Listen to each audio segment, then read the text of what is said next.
Vice ganda may sagot sa MTRCB. Matapos na kumalat sa X na dating Twitter, ang pagpapatawag di umano ng MTRCB si Vice Ganda, ang bagong endorser ng Chicken McDo, dahil sa paraan ng pagkain ng manok gamit ang kanyang bibig, nakahawig umano ang kontrobersyal na paraan ng pagkain ni Vice Ganda at ng kanyang asawa na si Ayon Perez sa cake icing sa It's Showtime. Tila may pasaring naman ang unkabogable na si Vice Ganda kay MTRCB Lala Soto.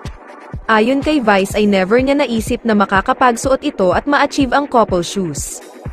Ang tinukoy nito ang parehas na suot ng partner na si Ayon Perez. Maya-maya ay agad na bumawi si Vice nang sabihin na maglalayo na sila Ayon dahil 12 days na naman. Ang pagbabalik ng Showtime ay talaga namang kinasabi-kan at pinag-usapan ng netizens ang naging pasabog na opening number na hinanda ng pamilya ng It's Showtime sa pamumuno ni Vice Ganda sa kanilang pagbabalik kaya naman nanguna ito sa mga social media. Samantala, trending din ang asaran ni na Vice Ganda at Ann Curtis tungkol sa magkalabang fast food restaurant na kanilang ine-endorso.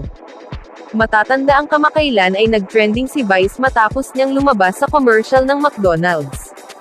Sa isang episode ng It's Showtime, hinimig ni Vice ang theme song ng noontime show pero maya-maya ay kinonek niya ito sa jingle ng fast food resto na kanyang ine-endorso habang nakatingin at tila inaasar si Ann. Natahimik at napangiti na lamang dito si Ann, na kilalang endorser ng Jollibee. Sa Isip Bata segment ng show, tila nakabawi naman si Ann sa pang-aasar ni Vice. Isang batang contestant kasi ang tinanong ni Vice kung saan nag-celebrate matapos niyang manalo. Ayon sa bata, nag-Jollibee sila. Tuwang-tuwa naman si Ann dahil naiganti na raw siya sa pang-aasar sa kanya ni Vice sa opening ng programa. Sarap dun no? Say ni Ann, masarap doon, ako din, mahilig din ako doon.